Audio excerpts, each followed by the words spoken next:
The name of your book is The Tao of Alibaba. Yes. Explain to us what Tao is. So Tao, as you know, comes from Taoism, which is a philosophy, and it was at one point a religion, probably one of the oldest in China. But one of the complications of this philosophy is the first line of the first kind of most classical text, that Tao Te Ching says that the Tao is that which cannot be described. And so how do you go about trying to write a book about something that can't be described?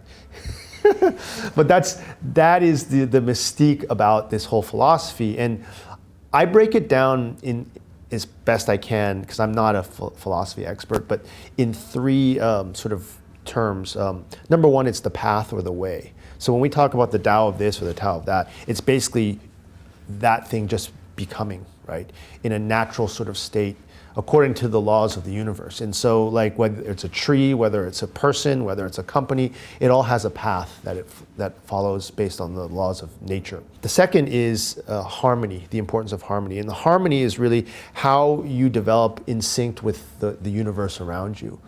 And then the third aspect is this concept of embracing contradictions, or what someone called the dialectic, and finding that balance. Oftentimes with Taoism, there's this concept of yin and yang, and it's, they're opposites, whether it's hot or cold, big and small, hard and soft, whatever. There's always a polarity, and that embracing of contradictions is also an important element when thinking about the Tao. And so I apply that all to Alibaba as a company. The path being, what is the path that we aspire to set for ourselves? And Alibaba's mission is to make it easy to do business anywhere. So that's really like our reason for existing is to help businesses, big and small, become successful or become businesses, right? So that's our path. And when you talk about harmony, it's really looking at both the domestic market dynamics, but also the international market dynamics of how that will influence or impact the development of this company. And if you think about Alibaba's birth, it happened just before the WTO accession of China, which connected China to the world, and that was a huge factor in us being able to build our cross-border business. And then there were other factors like the shift from export-driven economy to domestic consumption within the Chinese economy, and that's what helped Taobao become so successful, and many other different factors.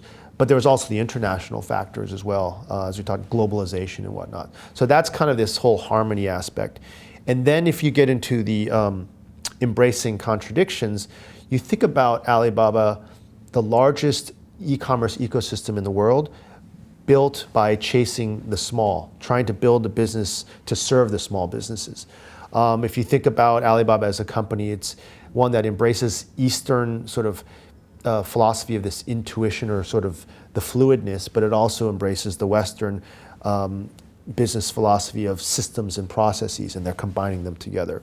So anyhow, we can kind of get more into all those sort of dialectics, so to speak, but those are the three aspects of Tao that I think apply to Alibaba and what I describe in the book. So then how can these components be put together as a usable framework for business leaders and entrepreneurs? Well, I think the most broad example I can give you is Alibaba, and the Tao of Alibaba is really the story about how Jack created a company that was fluid and constantly recreating itself, while at the same time focused and committed to a very clear purpose, right? So this idea that Alibaba has been able to survive for 20 years and continue to grow and develop, it really is because of this fluidity that's the result of this Taoist thinking.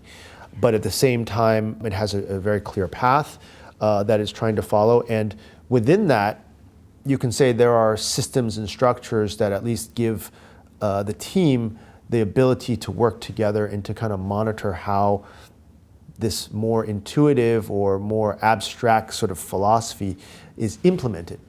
So in the book, I also get into the factors of the Tao, if you want to get kind of more into the business school type of jargon. At the very top, so I have this diagram, at the very top, the company's path is defined by its mission, vision, and values. That's kind of the North Star for the organization. And then below that you have strategy, which is really the how to implement this mission, vision, and values. And that's a very clear sort of strategic statement that I teach in the book, kind of how to define that through a process, which takes into account both the internal capabilities of the company, but also the external factors, which is kind of that harmony, so to speak, right? And then below that, below the strategy is the implementation aspects. It's organization, people, and performance management. And so that is my attempt to use more concrete sort of business terms to explain how to implement this Tao, whether it's in Alibaba or any company. And ultimately, the goal is to create the same kind of organization that Alibaba is, which is a mission-driven organization that has also, that empowers its team to kind of be able to innovate kind of autonomously, but towards a common goal.